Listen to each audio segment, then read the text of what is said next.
It's my great pleasure to introduce Patrick Purdon. We were thrilled to be able to recruit Patrick from MGH, where he was the Nathaniel Sims Endowed Associate Professor of Anesthesia. Patrick started here at Stanford on September 1st. He brought a lab of 10 people with him from Boston, and is getting set up at Research Park and here on campus.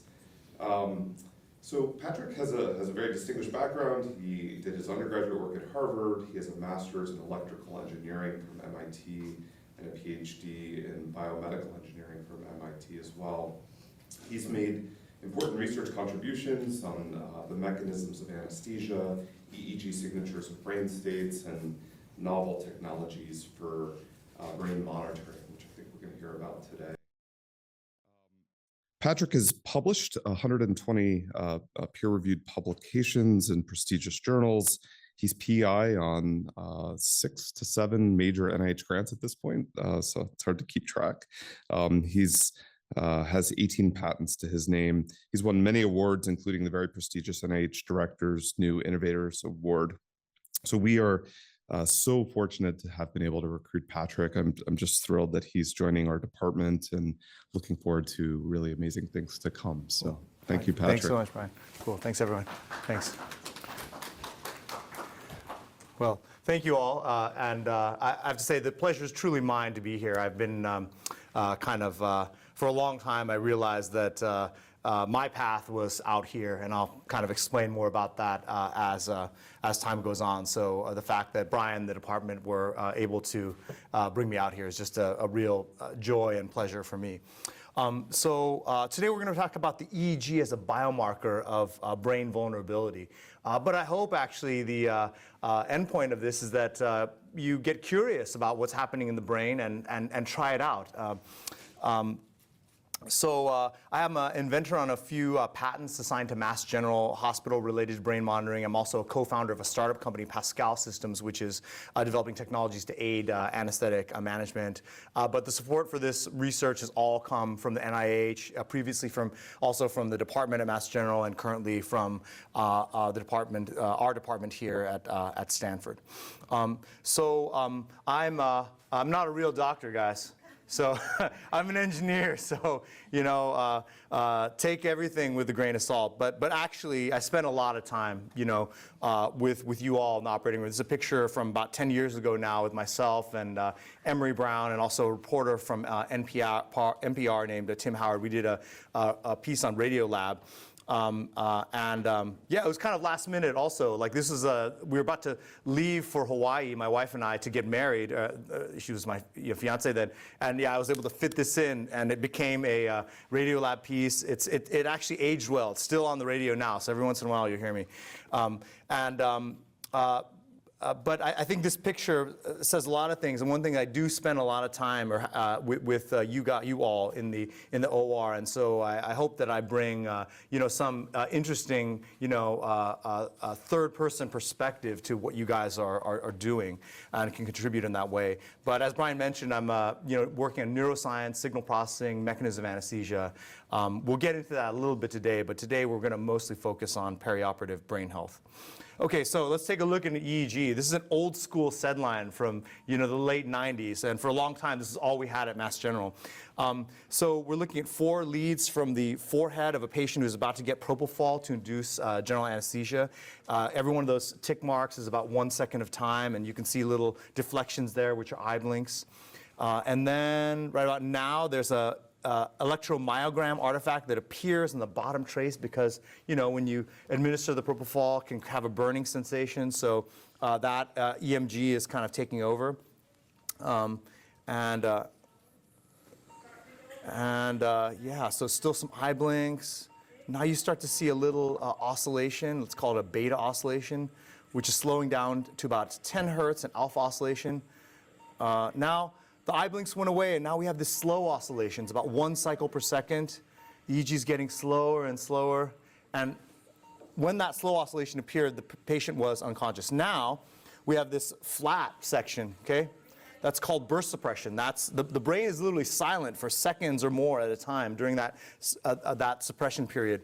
And that is beyond what you need let's say, to maintain unconsciousness.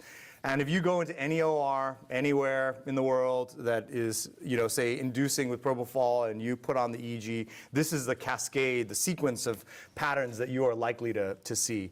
And actually, if you go, more often than not, they'll be hanging out in this burst suppression pattern, which we'll get to a little later. So we saw a couple different things: a beta alpha oscillation, 12 to 25 hertz, slowing down to 8 to 12 hertz. It is associated with a sedative state. I'll explain more about how we know that later. Just a moment later, this slow oscillation developed underneath the alpha oscillation. It's associated with an unconscious state. Again, I'll explain a little bit more how we know that. And then burst suppression. This is something you see in people that, let's say, have anoxic comas. And again, something beyond what you need for unconsciousness. So we were seeing oscillations in the brain with this EEG. Why are oscillations important? Why do they even matter? Okay. Well, they're fundamental actually to brain coordination, right? The brain has all these moving parts. I don't know how many tens of millions or hundreds of millions of neurons are in the brain. How many, hundreds of different nuclei and regions. They all have to be coordinated in some way to kind of function purposefully to do, any of the things we do, right? The oscillations are also clinically visible, but they coordinate brain activity. So check out this, check out this alpha wave here, which is like the one we saw on the EEG. This is inside the brain in the thalamus of a cat. Really a ubiquitous thing for controlling thalamocortical sensory processing and also prefrontal processing.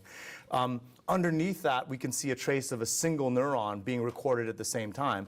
And look, it's quite clear. If there's certain phases locked to the overlying EEG where the neurons can fire, and others where the neurons cannot fire. And that kind of clocking mechanism keeps everything engaged and in synchronization across this whole, wonderful complex brain that we have.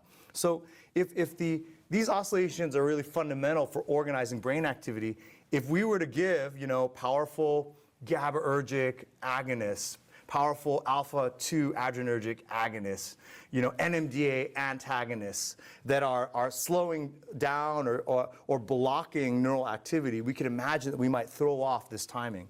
And that is what I and others believe is a fundamental mechanism for how anesthetic drugs produce and maintain unconsciousness.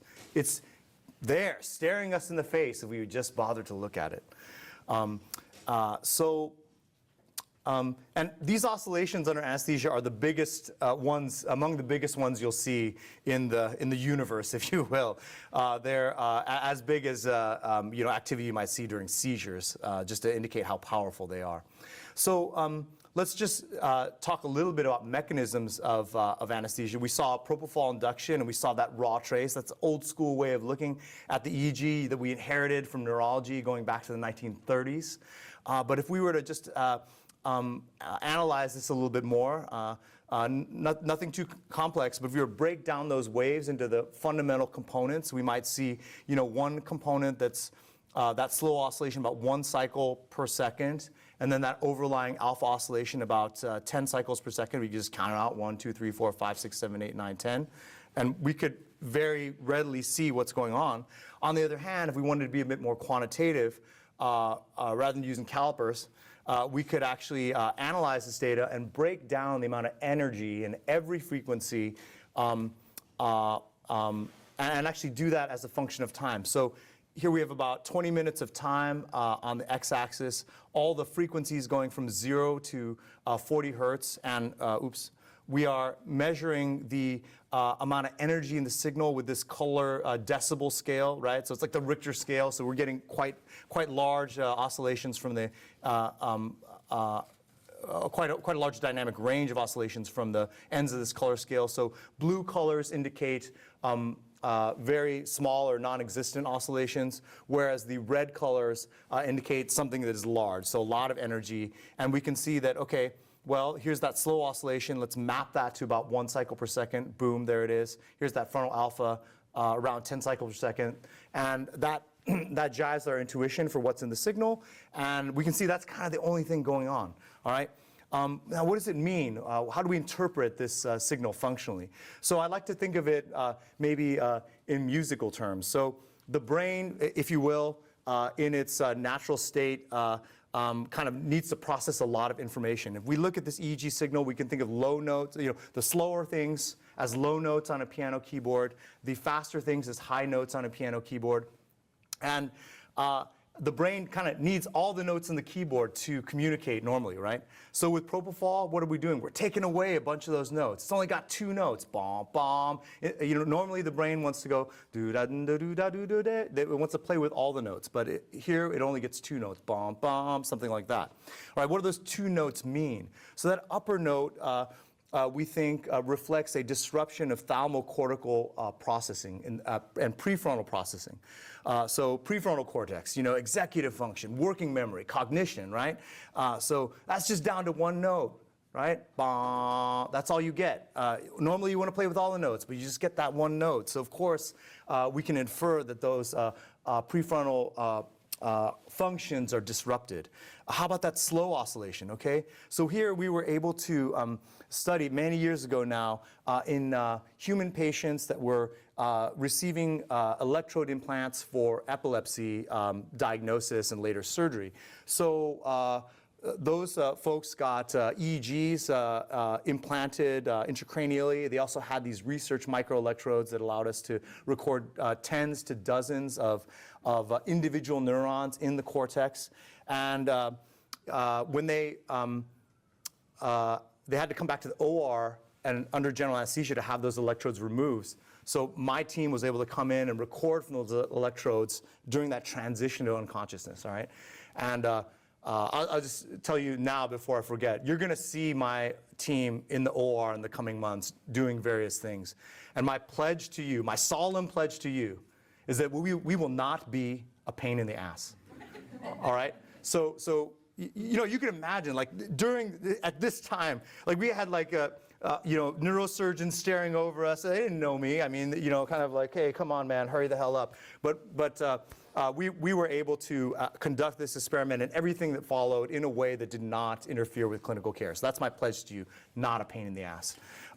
So what did we learn, all right? I mean, okay, at baseline, we're recording from these neurons. You can see the overlying EEG here. All the notes are visible in that EEG. And then underneath that, there's a raster of these neuronal spiking, okay? And the frequency of neuronal spiking. So every one of these black bars indicates that neurons are firing. So this seems great. All the notes of the keyboard, neurons are firing. So if we were to go back to that musical analogy, it might be something like, come fly with me, come fly, let's fly away. If you could use some exotic booze, there's a bar in far Bombay. Something like that, all right? But then moments later, the propofol is administered. We see that slow oscillation that you all saw on the EEG, ubiquitous, okay? And you can see that right here. Notes of the keyboard, only a few. And what's going on with the neurons? They're only able to fire intermittently, once every 2 seconds or so. So a little burst of firing, and then there's a silent period. Burst of firing and silent period. So that silent period, no neural activity, no processing of information in the cortex during that time. So what would that be like in musical terms? So it would be something like, come away. If you, some exotic, there's a bar, You can't process the information. It's attenuated, right? The information is sort of diminished in that state. And so that's why we can infer when you see that big slow oscillation that consciousness is disrupted. And there'll be much more to say about this. I mean, we have in the lab, I have a whole kind of very simple, actually, theory on how to break this down and advance our understanding of this to where different functional systems in the brain, arousal, sensory processing, cognition, are all disrupted in different ways by different anesthetic drugs. And we can just basically measure that, characterize it, literally see the brain sort of ceasing in its ability to process those functions. We're going to do that right here at Stanford. So you'll see my guys and gals in the OR with you exploring that together. So other drugs, right? Other neural circuit mechanisms, other neuropharmacology. So with ketamine, we're inhibiting an NMDA synapses, inhibition, allowing activity to sort of be disinhibited to increase. And so there with ketamine, the song is a little different. It's sort of like maybe Flight of the Bumblebees, high frequencies, something like that. With dexmedetomidine, we're engaging sort of an endogenous sleep mechanism, producing something that looks like slow wave or stage 2 sleep. So with dexmedetomidine, you see a little bit of a slow wave, but you see this kind of intermittent spindle, right? It's not there all the time. It's intermittent. So it's like one note, intermittently, one note, something like that. And then with propofol, we have that bomb, bomb, just that constant drone that is inhibiting activity in the brain. So over the years, we've kind of studied, let's say, that propofol component, also similar to sevoflurane, where if you increase the concentration of propofol, let's say, we see that slowing from, let's say, gamma frequencies, say 20 to 40 hertz, all the way down into that alpha range that we saw earlier, okay? And through computational studies, we started to understand that what's happening with that alpha frequency is that we're really slowing down this thalamocortical circuit, and then later on, this is with computational models where we have like digital propofol, increasing the inhibition in the computational model. And then we did recordings in rodents where we literally had electrodes in rodent prefrontal cortex, rodent thalamus, and showed that indeed that alpha activity happens in that prefrontal thalamocortical circuit. And we're going to look at how that changes now with aging, okay? And so, yeah, do these brain oscillations have anything to do with cognition? So I've talked about prefrontal cortex. All right, so let's take a look at kind of the logic behind this, all right? Here's an example of a cognitive task called set shifting, where you have to process the context before you kind of engage in the actual cognitive computation, if you will. So in non-human primates, in this example, they're presented with a screen where the border lights up first, and depending on the color of the border, it tells the non-human primate like what they need to do with the subsequent stimulus. So if there's a magenta border, the primate has to pay attention to the color of the subsequent stimulus. So they're like, okay, magenta, okay, I got to pay attention to the color. Oh, red, oh, it's red. Okay, so now I'm going to look left to get my juice reward. Nom, nom, nom, nom, nom. All right? If instead the border is blue, okay, I got to pay attention to the orientation. So if the next stimulus is like vertical, I got to look right, and then I get my juice reward. So that's the task. And actually, we've coded up an auditory version of this that we're going to use in the OR, all right? To see this whole process that I'm about to show you break down in real time. So what happens? Okay, so when the rule is presented, that magenta or blue border, what happens is the prefrontal cortex activates in this beta or gamma, let's say gamma, 20 to 40 hertz frequency range. And it needs to do that. It needs those notes of the keyboard to be able to set the context for the later processing of that stimulus. So it's an executive function, okay? And it turns out that actually GABA inhibition is critical for maintaining that range of frequencies. So this is an example of, in a computational model, of an excitatory neuron and an inhibitory interneuron, all right?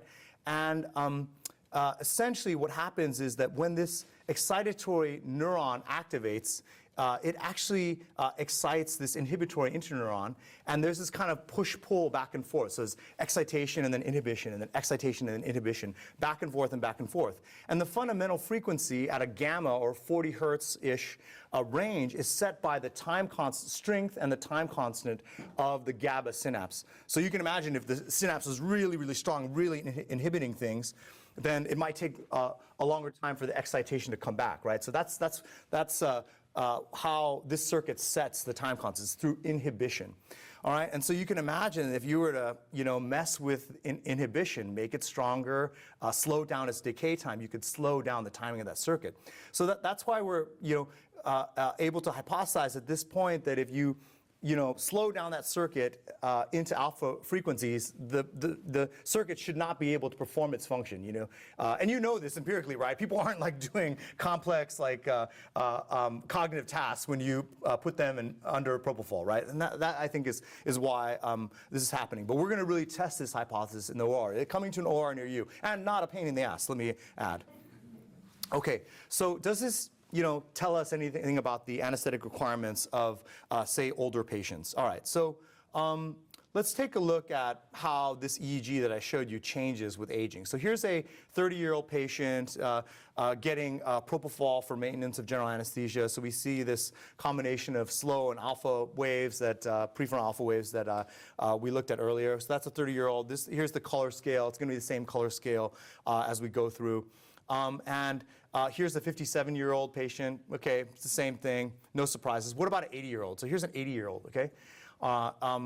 It's obvious that this is a much smaller EEG signal. If you kind of were to zoom in, you could still see this alpha wave, but it's actually faint compared to, even after you zoom in, compared to, say, a younger person. And not everyone ages the same way. So here's a 56-year-old who kind of looks more like the 81-year-old, all right? So there's a lot of variation in what this alpha wave is doing. And then, interestingly, here's a 3-year-old and a 14-year-old. So we think the size of this alpha wave relates a lot to the synaptic density.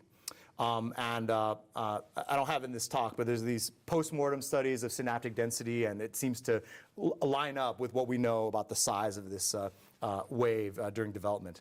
But yeah, synaptic density, well, it can get lower through age. So yeah, there you go. So you might infer that this 56-year-old in the middle has kind of an older brain. You might infer also that if this is coming from the prefrontal cortex, that maybe their cognitive function is a little impaired. So let's take a look at that. So where does this EEG come from? So I said prefrontal cortex. We actually at some point localized, kind of triangulated where this was coming from in humans using a high density EEG. That's also coming to an OR near you, but again, not a pain in the ass. So we localized it to this, say, medial and dorsolateral prefrontal cortex, and a little bit to, say, anterior cingulate cortex. And if you compare those regions to those that show, say, cortical thinning, aka neurodegeneration, during aging and Alzheimer's, they do kind of correspond. So it sort of implies that what we might be seeing here, this is years and age, this is age in years now, time in years. So 18-year-old patients all the way up to 90-year-olds. We might infer that this diminution of the EEG is actually telling us something about underlying neurodegeneration.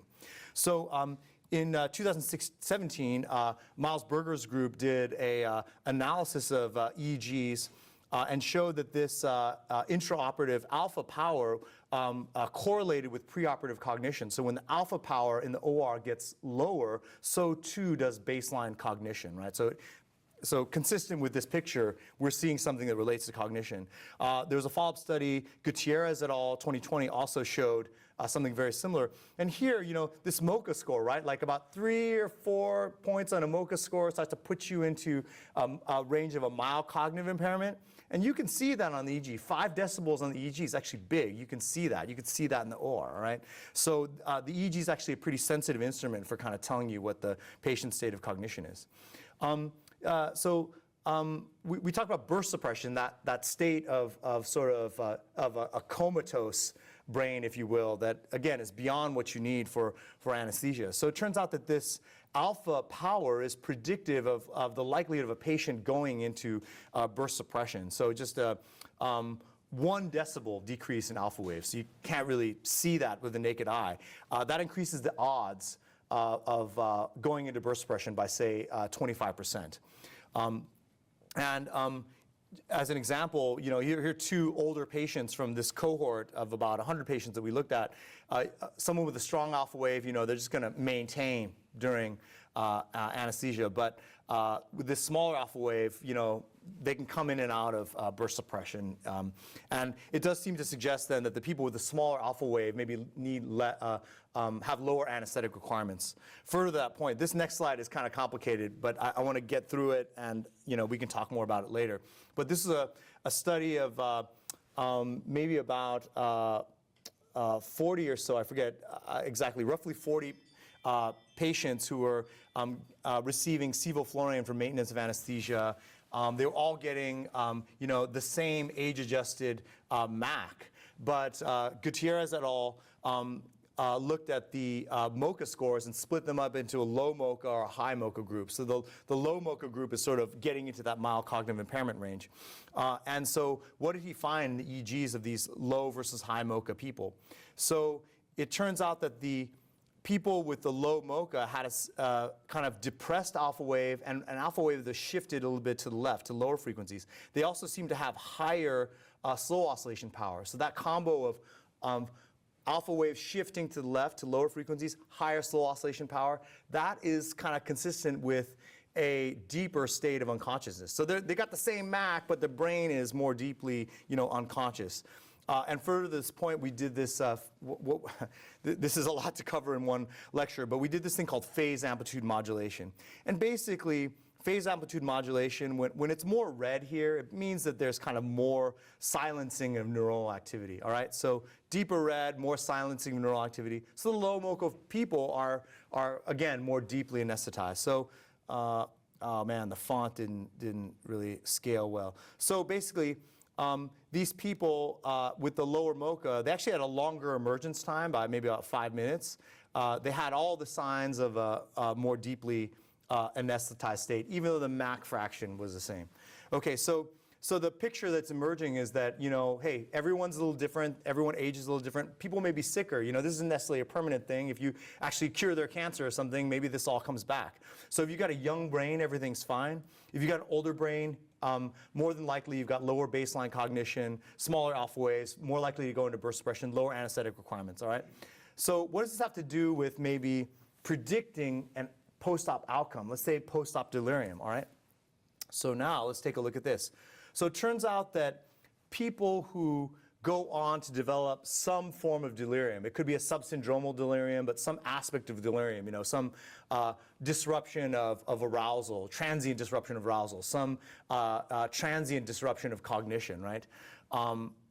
Those folks who go on to develop delirium, they actually have smaller alpha waves in the OR, all right? So if you see one of these patients that's got a small alpha wave, maybe in the future, the PACU could be alerted, the floor could be alerted to kind of pay a little more attention to this patient, to keep them out of that delirious state. Because I'm sure you guys remember from your time in med school or internship, those folks, when they go into delirium, they don't really come, they can stay there for a while. It increases length of stay and has bad prognosis for their long-term cognitive outcomes, their long-term functional outcomes. All right, so here's another study also looking at the alpha wave, and you can see the folks on the left here who go on to develop delirium, they have a smaller alpha wave intraoperatively than those who did not go on to develop delirium. Okay, and let's see, so I'm halfway through here. So I just want to mention burst suppression, that pattern we saw earlier with where the activity is sort of EEG is like flat, and that flatness small signal corresponds to blue here on the spectrogram. We'll come back to that a little later. And there's evidence that as you increase the amount of time that you spend in burst suppression, so does the incidence of delirium. So at the end of the day, can EEG predict postoperative neurocognitive disorders? And I would argue yes. Like certainly a pre-op assessment of cognition would be important, but if you see burst suppression, lots of literature showing how burst suppression correlates with post-op delirium. If you have smaller alpha waves, that goes on to predict a post-op delirium. And then if you have either smaller alpha waves or lower pre-op cognition, that also suggests that you're going to have lower anesthetic requirements and then go on to have higher likelihood of delirium. But yes, the EEG can help us predict who may go on to have delirium. All right, now, is there evidence that EEG guided outcomes, EEG guided anesthesia care could improve outcomes, all right? Well, this is kind of a mixed bag, but it's still early days. All right, so in, I think it was 2013, Matthew Chan and colleagues did a study of BIS-guided anesthesia, and they had two groups that were either routine care, no monitoring, versus BIS, where they were instructing people to maintain patients between 40 and 60 on a BIS. Good sample size, right? And the primary outcome was 3-month postoperative cognitive dysfunction. Secondary outcome was delirium in hospital, say in the first 5 days post-op. I thought I turned that off. Okay. And so here were the results. So people in the BIS group had a significantly lower incidence of delirium, so 15% compared to 25%. They had a lower rate of postoperative cognitive dysfunction, so 10% compared to 14. So overall, EEG guidance in this study reduced post-op delirium by about 35% from that baseline of about 24%. So then in 2019, there was this study called Engages, published in JAMA. Basically very similar design, but they didn't find any difference between the control and EEG guidance groups. And there was a smallish difference in the actual MAC fraction between the two groups. So the treatment group had 0.69 MAC. The usual care group had 0.8. I mean, that's not a huge difference, but in the end they concluded that they could not support EEG guided anesthesia to reduce delirium, and it's published in JAMA. So of course people took it to heart.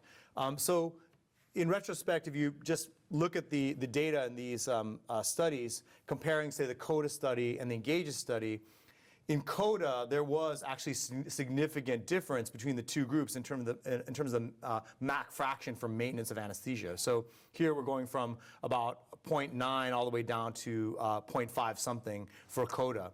For Engages, the gap was quite different. So they didn't really have a substantial difference between the groups for the treatment. Okay, and then if you look at the amount of time spent with BIS less than 40. In the two groups in each of the two studies. And here BIS less than 40 basically means more than likely burst suppression, because that's how the BIS was designed. In the CODA group, per hour, there was very little time, maybe less than 5 minutes of time spent with BIS less than 40. In the routine care group, it varied quite a bit.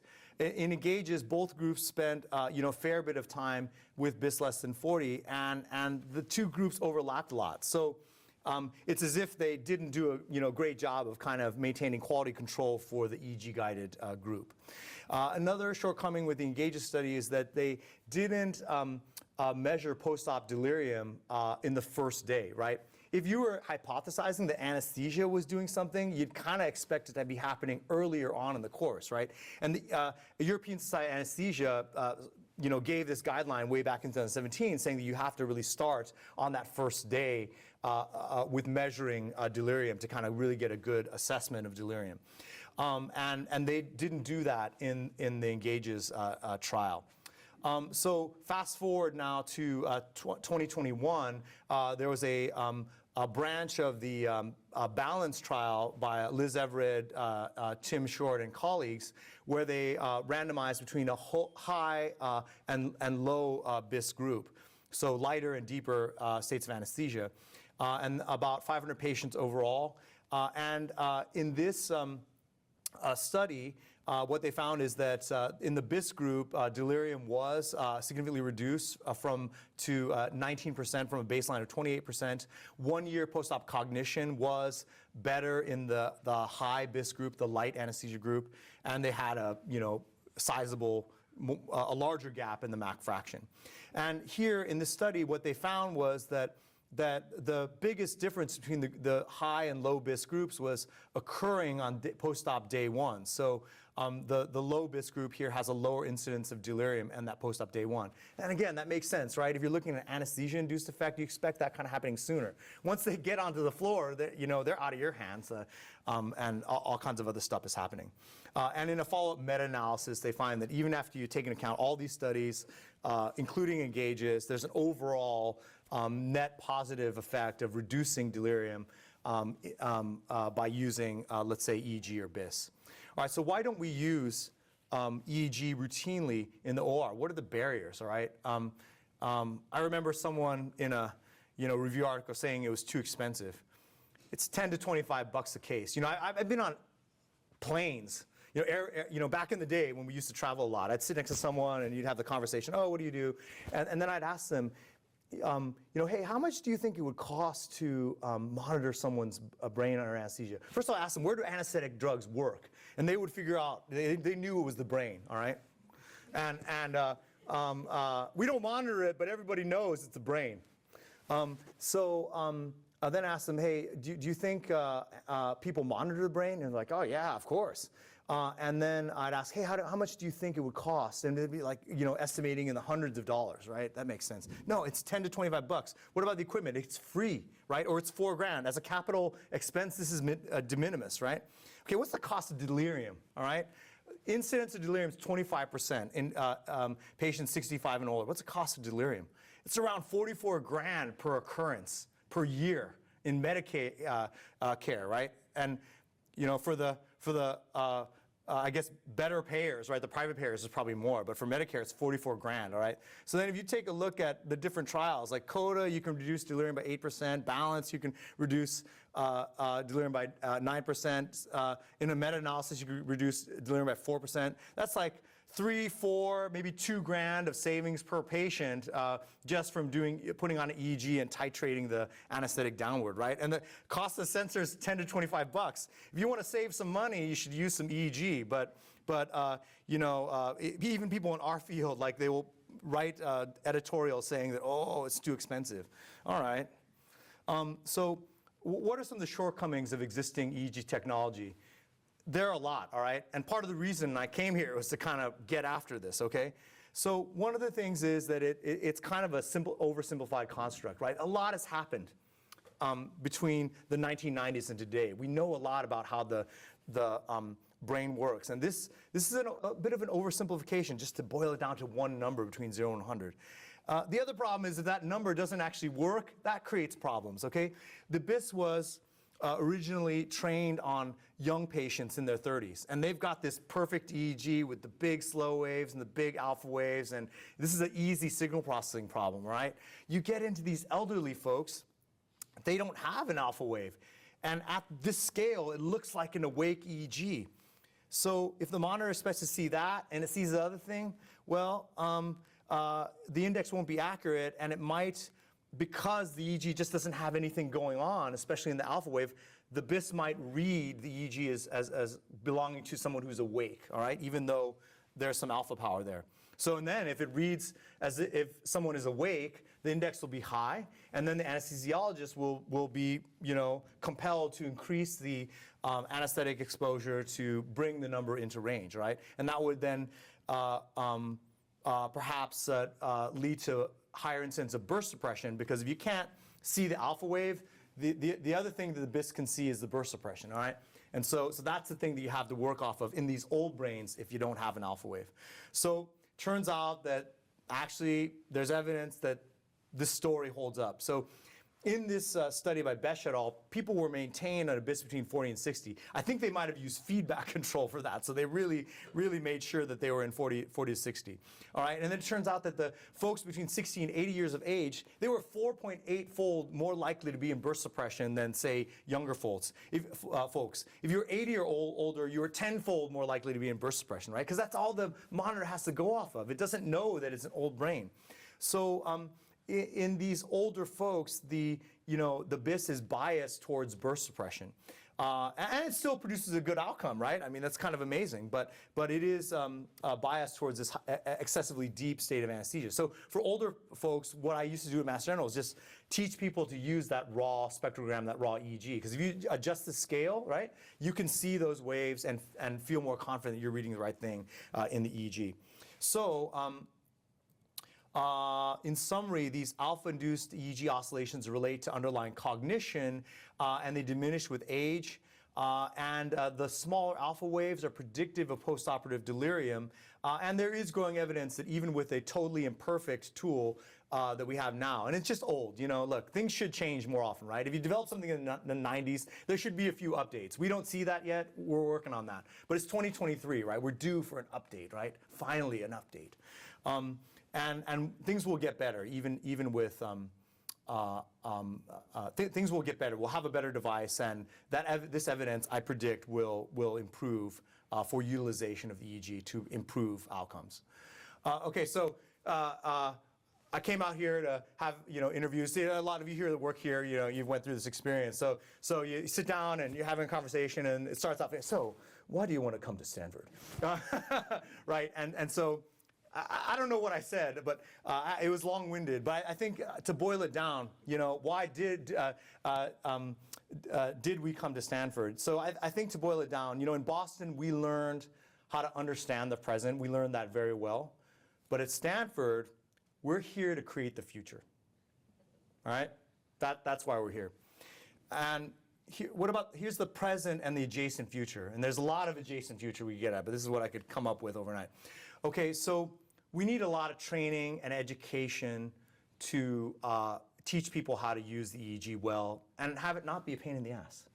But that's an opportunity for us to innovate in education, in patient safety, and to really make anesthesiology a neuroscience discipline. Okay? The process EEG needs to be updated, right? It was last updated in the 90s, all right? But this is a really tractable problem. And even today, we can learn to read the EEG. You guys are the best of the best, right? You guys can do it, okay? And we're not able to, say with older generation technology, monitor nociception or opioids. Also a tractable problem. In 2022, we published a paper describing the opioid EEG signature. So now, you can, if you squint, you can see it. Newer technologies will put that into play. Clinical evidence is mixed supporting the use of EEG, but better technologies will be on the way, and better education, I think we'll be able to really make best use of the EEG to kind of optimize outcomes. So we've got 15 minutes left. How about some case studies? All right, let's do some case studies, and we'll leave time for EEG, okay? All right. So first of all, let me teach you a little bit about the EEG. So here's a patient. Actually, I think this patient. I get that all the time. This is a patient, I think this is like a 9-year-old, it's a child, who's maintained being maintained under general anesthesia with SIVO and nitrous, okay? And then in the next screen, the SIVO and nitrous are turned off. All right, and what do we see? So SIVO behaves a lot like propofol, so here's this kind of ascending frequency, right? It's the opposite of what we saw with propofol when propofol concentration was increasing. So SIVO concentration are going down. So the notes of the keyboard are coming back, and then eventually the patient wakes up. All right. So just pay attention to this. That increasing frequency going from like 10 up to 11, 12, 13, 14, 15, 16, 17, 18, 19, 20. Right. All right. All the notes of the keyboard coming back. And then just a reminder, here's burst suppression again. So these flat segments, like brain is silent, it's flat, silent, like flatline EKG, this is a flatline EEG, all right? And the flat segment corresponds to blue on the spectrogram, so small, right, low power. All right, so now let's take a look at a 9-month-old who's getting a ureterouterostomy. Yeah, I said that right. If we look at the time scale here in minutes, the surgery's been going on at this point for about 3+ hours. Maintenance with SIVO and nitrous, but they'd received a caudal anesthetic at the beginning. And I should mention for all these cases, we're kind of under a Star Trek like prime directive situation where my team can be there and record the EEG, but we can't like be giving people advice, So, yeah, my CRCs want to be you when they grow up, but they're not you yet. So, I was here for this case actually, and this wasn't at MGH, it was somewhere else in Boston. Heart rate, okay, blood pressure, EEG. And this is SIVO with nitrous in a younger kid. So we see that alpha wave, we also see this beta activity because nitrous has an NMDA mechanism that kind of has those high notes, the flight of the bumblebees going on. So you put them together, you get more high notes. All right, so let's see, let's move forward 10 minutes or so, all right. Anything? What do you guys see? SIVO's running out. Is it running out? Yeah, I think actually the SIVO hasn't changed at this point. That much I know, but something's going on, right? So if the SIVO is the same, then what might you infer? Yeah, yeah. And unfortunately, the anesthesiologist could not see this. Like they weren't trained in this. This wasn't how they're trained to do anesthesia. Okay, great. You guys are good. All right. Now what's happening? SIVO's the same. All right, it's more of the same. All right, I don't mean to make you repeat yourselves. All right. Anything else actually beyond the EEG of note? Yeah, heart rate's going up. Yeah, I know. Dun, dun, dun. All right. All right, so at 1 here, the patient moves. And then at 2 here, the anesthesiologist gives propofol to cease movement. And I forget what it was, but it was a lot for a 9-month-old. We have a case study. This case study is written up. And then what happens? Okay, so now you see, so heart rate's way up, and it goes down. Blood pressure drops. Okay, and then the EEG is blue for a little while. And I'll just fast forward. And kind of what you see then, I think at this point the SIVO was increased. So we got this period of burst suppression. It's just flat for like 3 or 4 minutes. And yeah, interestingly, the heart rate and the blood pressure, they never really fully returned to baseline through the remainder of what is probably up a half an hour, 45 minutes of this surgery. So that's really unfortunate. That's an avoidable error if the EEG had been used. And I'll just mention, if you go into an adult OR, you'll see burst suppression all the time. Just put it on and like it's just blue, So okay, here's a 19-year-old coming in for endoscopy, and so this should be take 20, 30 minutes. All right. So he's got a history of aggression, larger patient. Also routinely taking anti-epileptic medication, so that might signal a higher anesthetic requirement, right? Because this patient might clear the drugs faster. But it's a short case, so oral pre-medication with ketamine and midazolam, induction of propofol with 1 mg per kg, but then the infusion is like, it's enormous, like 350 mics per kilo per minute. I mean, that's like a really high maintenance. And then, so again, prime directive, we couldn't do anything during the case. So they, the folks in the endoscopy suite called us afterwards and was like, hey, can you put that thing back on? We need to figure out what's going on with this patient. And we're like, no, we're long gone, sorry. But we did analyze the data, and here's what we saw. So, yeah. So here's the ketamine and midazolam, right? So they work together. Again, NMDA antagonist with a GABAergic agonist kind of makes this pattern. So here's the induction dose, and you get slow and alpha. And then the infusion was at 350 and then turned down to 200 here. And the anesthesiologist is not looking at the EEG. But look, it's just flat the whole time. I mean, this just, it's like 12 minutes, right? Like, so unfortunate. And you see this all the time. This is just like endemic in the OR. And then they don't really come back even after the propofol is turned off. And again, this is a 2-hour delayed emergence in the endoscopy suite. Poor kid. So, but the hypothesis was, all these things related to autism, that this patient needed more anesthesia. So actually, we analyzed autistic children in cohorts. So we compared them to neurotypical children. Here's age as a function of in years. On the x-axis here. So we compared neurotypical patients with ASD patients. And then what we saw is that in those teen years, the alpha waves of these ASD patients are actually smaller. So if you put that together with the earlier stuff in the presentation, small alpha wave, more likely to go into burst suppression, just like those old adults. So it kind of makes sense. And what we did actually see in this data was that the ASD patients had a higher probability of being in burst suppression, even though they were getting about the same amount of propofol in these endoscopy cases. I don't have a Walsh. Okay, Walsh 2018. Okay, here's another one. Do we have time? Maybe, let's, actually, let me just skip ahead. So this patient, all right, 0.7 MAC, hey, that's a low MAC fraction, right? Okay, fine. But they're actually in burst suppression, all right? Suppression, right? Flat segments. And if you believe this indicator here, have been in this state for at least like an hour or so. All right, first expressions everywhere. All right. Okay, so now I've been telling you things that suggest you should turn down the anesthetic. All right, but obviously there's a limit to how far that can go. So here's a case of an awareness. All right, a liver failure patient. This is obviously a complex surgery. It's a long surgery, and with liver failure, you might think that they need less propofol.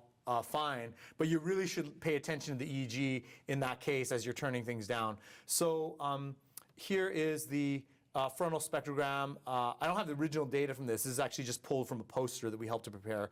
And so you can see here, at some point, the slow oscillation is pretty small, and there's no alpha wave. And this is for about 100 minutes, okay? So this was a case of awareness. So if I was a betting person, I would say, hey, that's probably when the awareness happened.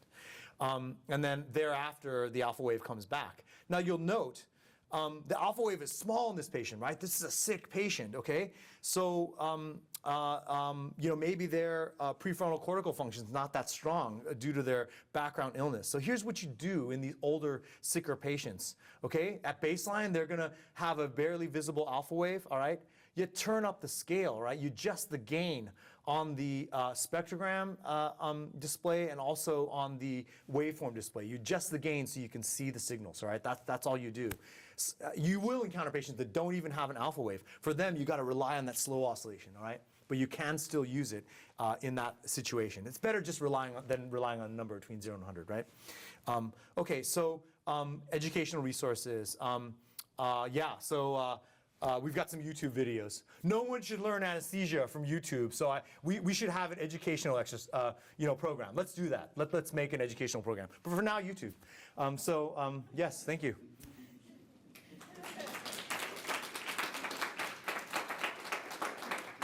Patrick, that was fascinating. And thank you for making it really, really entertaining as well. We have time for questions. I'm going to start over there. Oh. I'm coming.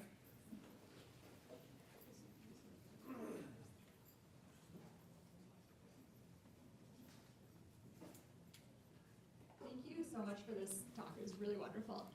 One of the questions I have is you talked about the limitations to using EEG in the OR. And I actually think for me, one of the biggest limitations is just the sheer amount of artifact that we get. Like the interference from the bovie, the fact that half the time the sticker's like, it's on, it looks great, you've taped it on, and somehow you're still just getting constant artifact and they're not boving anywhere near. What is the current discussion around that? Like, what are the advances being made to try and improve that? Because I see that as like the biggest hurdle. Yeah, I mean, sadly, that's a really easy problem to fix. And, it's a quality control issue on the actual sensors themselves on the one hand. And I get these complaints. I got these complaints at Mass General also. We saw that. It's very frustrating. So there's a quality control manufacturing issue. That's totally solvable, right? And then there's a signal processing component, which is, the stuff we're doing in the lab, we can get rid of that, no problem. So getting that into industry should not be a serious issue. So this is just, that's why I enrolled in the biodesign program, to just take care of that. But so these are highly tractable problems, and I just apologize for the time being until we can get you something better. Yeah. Hey. Yeah. Okay, sorry. Well, awesome presentation, and it's kind of hoping for more singing towards the end of the. That's all right. Should keep it up the whole. Hey, the Coho Jam session on Mondays, I'll be there, 8 p.m. Yeah, when the term starts. Two quick questions. So the first one is how discrete are the different drug signatures? Like if I give you an EEG recording from a patient with multiple anesthetics, can you decode which drug is he on? And the corollary is, beyond burst suppression, you think you can get to a stage where you can have a program to dictate what different drug combinations would be optimal for prevention of post-op delirium? Right, yeah. Right? So for that latter point, I think that's gonna, kind of depend on more research into, kind of mapping out that outcome space. So that's hard to say right now beyond, reducing the exposure. And certainly reducing the exposure, actually, the evidence doesn't support that works in all cases. I think in cardiac or in these kind of spine cases or ortho cases, it may not work, but for others, if you look at the trials, like the ones that have like ortho or spines or cardiac, the EEG doesn't seem to matter, but in other types of surgeries, it does make a substantial difference. With regard to decoding, I mean, yes, but some of the mechanisms are like overlapping in a way or antagonistic in a way that doesn't lend itself to decoding. So, for instance, for propofol versus ketamine, they're fighting over the inputs. They're fighting over the outputs or the inputs of the interneurons, and so they actually will compete against each other. For instance. And then if you're talking about like dexmedetomidine versus a GABAergic inhaled or intravenous drug, like the GABAergic drug kind of always wins. So it's not possible physiologically to decode in those situations, but in a lot of them it actually really is. If you can see it by eye, obviously you can decode it. Yeah. Thank you again. That was fantastic. To turn on. Okay, thank you. This is a wonderful talk. I really appreciate it. And I find these kind of conversation fascinating. I'm a cardiac anesthesiologist. We do a lot of circuit arrest. We do some monitoring EEG from the time I trained. We were actually trying to achieve burst suppression in certain situations. But I think the question that comes to mind is I think we have a very limited number of tools in anesthesia, and we treat all our patients as being identical. And I think I wonder about the potential of this to really sort of, in the age of precision medicine, as Stanford likes to talk about, do we need to do a better job of diagnosing the brain of our patient? And I think that the focus on, I have to say, I draw a little issue with categorizing the deficit of older patients as opposed to saying that we have different brains throughout our life. And I love the studies you did on autism spectrum, sort of enhancing that. They may have different brain connectivity and differences. So maybe I wonder about the potential of this to help diagnose different brain types that we would then approach and treat differently with different medications in different patterns. So I'm curious your thoughts. I think that there's tremendous potential for that. Thank you for that question. Yeah, that's a great comment. Yeah, so if you had someone who is coming in, whether due to serious illness or due to underlying dementia, right? Could you do something different with them? I mean, maybe it'd be riskier in some respect or require more attention, but it'd be worth it for them, right? And I think that extends not only to what you're doing in the OR, but everything that's happening afterwards. And even beforehand, like maybe there are conversations that need to be had about like, hey, is this, maybe you don't want to do this, right? And I think it is totally possible, not so much with the EEG, but just with simple things like cognitive testing. You could put an EEG on, I won't, ahead of time. I won't say no to that. And we're certainly developing early stage EEG biomarkers for Alzheimer's, early stage Alzheimer's detection. And we think that there's tremendous opportunity for that.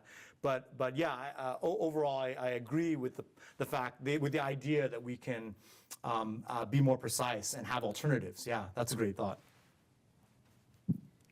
So Patrick, it's great to finally have you here at Stanford, maybe the longest recruitment ever, and we look forward to you singing at our holiday party. Two related questions. So the processed EEG, this SedLine, were really developed for knowing when patients were awake during anesthesia, and we're now sort of using them as depth of anesthesia monitors. In those older brains that don't have the regular, strong alpha signal, do you think we're going to be able to get both of those together in the same way in some modification? And the second part is SedLine's great at giving us a quantitative measure of burst suppression. When we see that, should we be doing anything different in the OR? Right. Okay.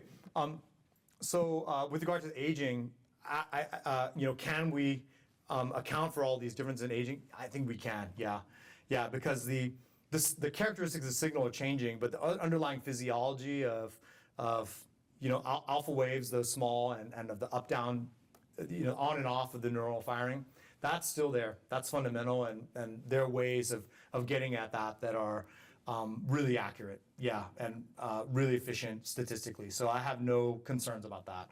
It's just a matter of time. And then in terms of what to do, to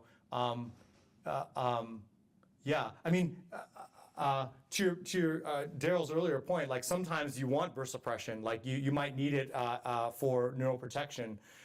So that is what it is, and you may need to be there because the alternatives may be worse, right? But if the patient doesn't need to be in burst suppression for whatever reason, you could definitely titrate downward, on the anesthetic exposure. Patrick, Jim Ferret from PD Anesthesia. Thank you for highlighting a little bit of PD anesthesia there.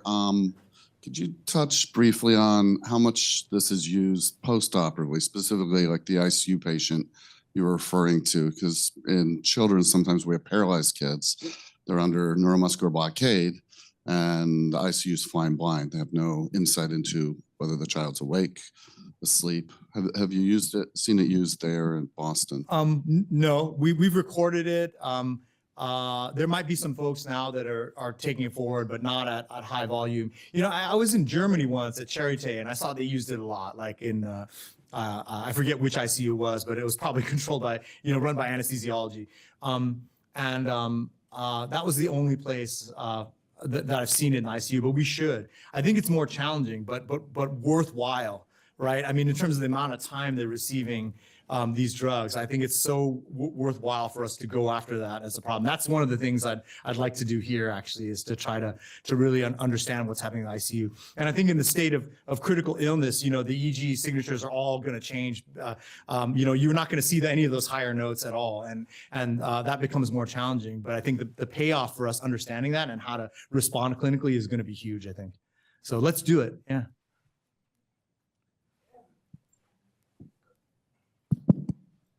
Thank you for a great talk. In patients that don't have an easily discernible alpha wave, either because of ketamine interference making that signal much harder to interpret, or other types of polypharmacy, or because of aging like you discussed, is a strong delta wave power spectrum sufficient to tell us that the patient's under a general anesthetic? Yeah, physiologically, that would be the way to go. And I would say the spectrogram can be misleading in that situation because the color scale sort of saturates, and for whatever reason, some of these monitors don't control the low frequency noise that well. So at that point, I would really pay attention to the waveform. Like you should see that, that really resonant, if you will, slow oscillation. That would be the way to go. Yeah. One last question. While we've covered cardiac and peds in general, here's a question from the OB folks. Has anyone looked at differences in response to anesthesia in the pregnant and postpartum patients?